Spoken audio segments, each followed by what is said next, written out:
जय बजरंगबली मित्रों, हमारे चैनल के अंदर आपका स्वागत है। दोस्तों, हनुमान जी की भक्ति हर कोई करता है और हनुमान जी का आशीर्वाद प्राप्त करना चाहता है, जिसके उनके जीवन के अंदर खुशियां बनी रहे, हनुमान जी की कृपा बनी रहे और उसको अपने जीवन के अंदर हर सुख की प्राप्ति हो। इसीलिए दोस्तों, क्योंकि हनुमान जी कलयुग के सर्वस्व ऐसे देवता है जो धरती पर साक्षात निवास करते हैं और अपने भक्तों की समस्याओं को हल करते रहते हैं। इसी वजह से हर कोई व्यक्ति हनुमान जी की भक्ति करना चाहता है। तो दोस्तों, अगर आप भी हनुमान जी के भक्त हैं तो कमेंट में जय बजरंगबली जरूर लिखें। दोस्तों, वैसे तो 33 कोटि देवी देवताओं की कल्पना की गई है, जिनमें हनुमान जी ही एकमात्र ऐसे देवता है जिनकी पूजा करने से लगभग सभी देवताओं की पूजा का एक साथ फल प्राप्त हो जाता है। हनुमान जी को बल, बुद्धि, रिद्धि सिद्धि का प्रतीक माना जाता है। यदि साधक सच्चे मन से इनकी भक्ति मात्र कर लेता है तो कलयुग के अंदर तुरंत फल देने वाली यही एक भक्ति मानी गई है, जिसके माध्यम से आप अपनी हर साधना को साकार कर सकते हैं। दोस्तों, इसके अनेक परिणाम हैं। दोस्तों, इसी प्रकार सभी देवताओं ने जब धरती पर अवतार लिया तो सभी अपने कार्य करने के तत्पश्चात अपने अपने धाम की तरफ लौटने के परिणाम मिलते हैं, उनके प्रमाण मिलते हैं कि वह धरती पर से वापस लौट गए स्वर्गलोक की ओर, देवलोक की ओर। परंतु राम भक्त हनुमान जी माता सीता और ब्रह्मा जी के आशीर्वाद से अजर और अमर है, इनका कोई भी नाश नहीं कर सकता। यह वायु जहां जहां है, वायु के रूप में पूरे ब्रह्मांड में अंदर विचरण करते हैं, अर्थात कि जहां पर वायु है वहां पर हनुमान जी वायुपुत्र साक्षात हैं।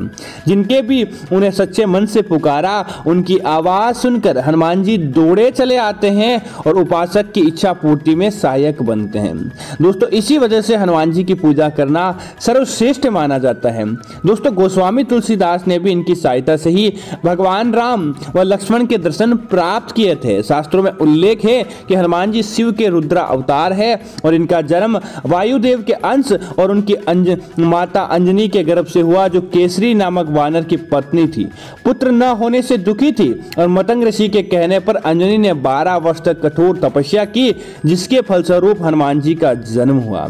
तो दोस्तों, आज हम आपको बताएंगे कि क्या महिलाएं हनुमान जी की पूजा कर सकती है या नहीं कर सकती है, क्योंकि कई लोगों के कमेंट रहते हैं, हमने देखा है कि वह बोलते हैं कि क्या हनुमान जी की पूजा महिला करे तो कैसे करें और महिलाओं की पूजा करने का विधान है या नहीं है। तो दोस्तों, किंतु यह मान्यता तर्कसंगत नहीं है, न ही शास्त्र के अंदर कोई ऐसा निषेध है।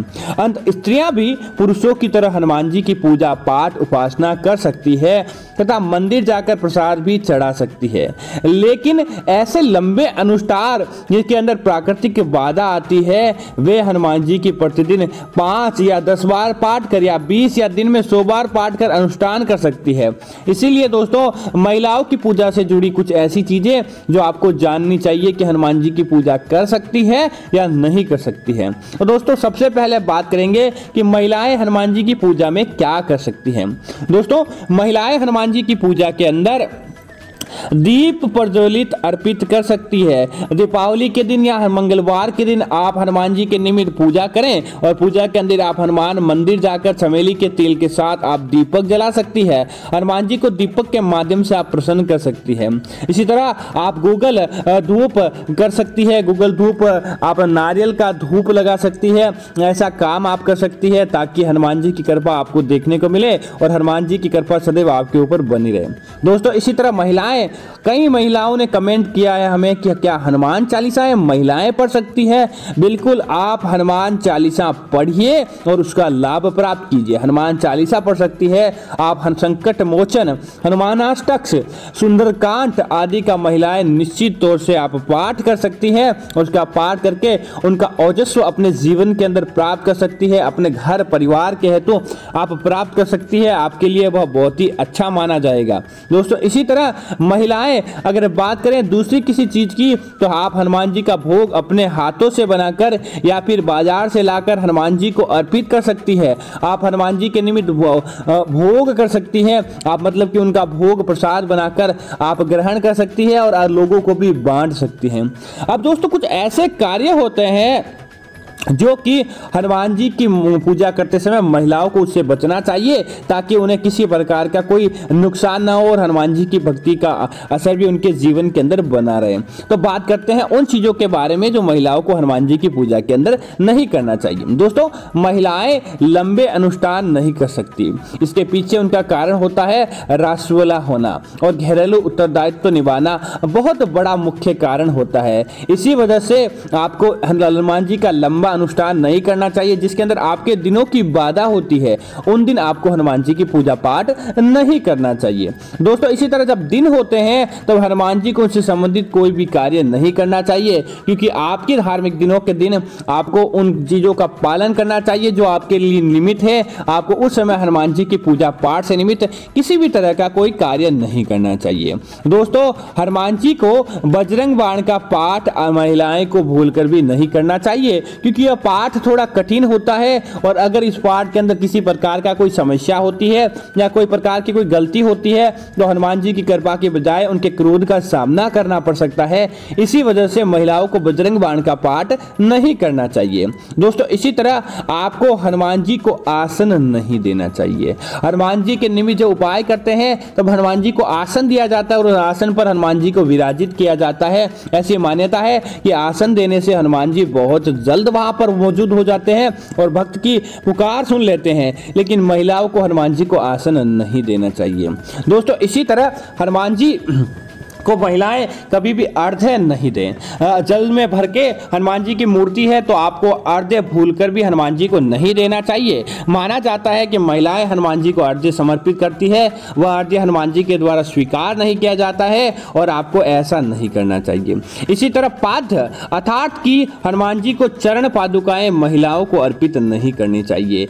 आप हनुमान जी को चरण पादुकाएं न तो चढ़ाएं, न अपने सर के ऊपर धारण करके लेकर आएं और न हनुमान जी के पैरों को स्पर्श करें, क्योंकि दोस्तों हनुमान जी सारी महिलाओं को अपना माता के रूप में देखते हैं। हनुमान जी सारी महिलाओं चाहे छोटी हो बड़ी हो उसे अपनी माता के रूप में स्वीकार करते हैं। तो कभी भी हनुमान जी नहीं चाहते कि माता साक्षात उनका चरण स्पर्श करें। आप हनुमान जी से मनोकामना मांगिए, आप उनके सामने झोली फैलाकर कुछ भी मनोकामना मांगिए, लेकिन हनुमान जी के चरण स्पर्श आपको नहीं करने चाहिए।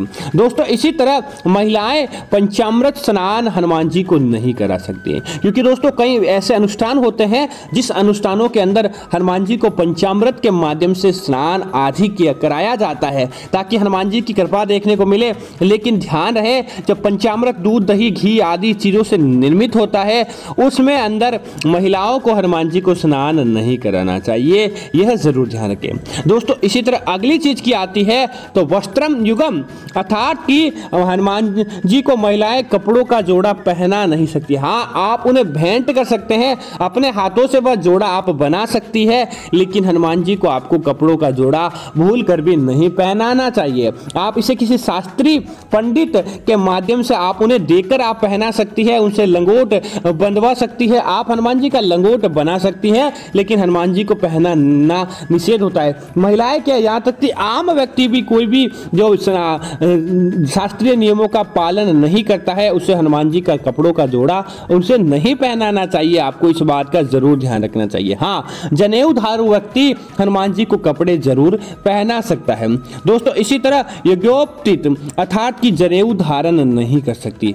दोस्तों, महिलाएं कभी भी दोस्तों जनेऊ, क्योंकि जनेऊ का पालन पुरुषों के माध्यम से किया जाता है और यज्ञोपवीत संस्कार होता है, तो महिलाएं हनुमान जी के नाम का जनेऊ धारण नहीं कर सकती है, क्योंकि उनके जब नियम आते हैं, धार्मिक समय आता है, तब जनेऊ का पालन नहीं रह पाता है। इसी वजह से हनुमान जी का जनेऊ आपको धारण नहीं करना चाहिए। कई बार आडंबर की आड़ में या फिर देखने के लिए ऐसे ही जनेऊ को धारण कर ले तो आपको नहीं करना चाहिए, यह आपको जरूर ध्यान रखना चाहिए। दोस्तों, इसी तरह आभार नहीं अर्थात कि दंडवत प्रणाम हनुमान जी को महिलाएं नहीं कर सकती। आपको पहले ही बताया है, ना तो हनुमान जी के चरण छूने हैं और ना ही हनुमान जी को दंडवत आपको प्रणाम करने चाहिए, क्योंकि इन नियमों का अगर आप पालन करके महिलाएं पूजा पाठ करेगी, निश्चित तौर पर आपकी पूजा भी सफल होगी और आपकी पूजा के अंदर किसी प्रकार का कोई विघ्न भी नहीं होता है। और इस तरह से हनुमान जी बहुत जल्द प्रसन्न होंगे और आपकी हर मनोकामनाओं को हनुमान जी पूरा करेंगे और हनुमान जी का आशीर्वाद आपके ऊपर ऐसे ही बना रहेगा। तो दोस्तों, उम्मीद है कि हनुमान जी की पूजा पाठ से जुड़ी यह जानकारी आपको अच्छी लगी होगी। ऐसी अन्य जानकारियां देखने के लिए आप हमारे चैनल को सब्सक्राइब कर दें और साथ ही साथ आप हमारे इस वीडियो लाइक और शेयर करना ना भूलें, ताकि हनुमान जी के दरबार के अंदर आपकी हाजिरी लग जाए। और कमेंट के अंदर जय बजरंगबली जरूर लिखते रहें, ताकि सदैव आपके जीवन के ऊपर बजरंगबली का आशीर्वाद बनता रहे। और इस वीडियो को लाइक जरूर करें। धन्यवाद मित्रों। जय श्री राम मित्रों।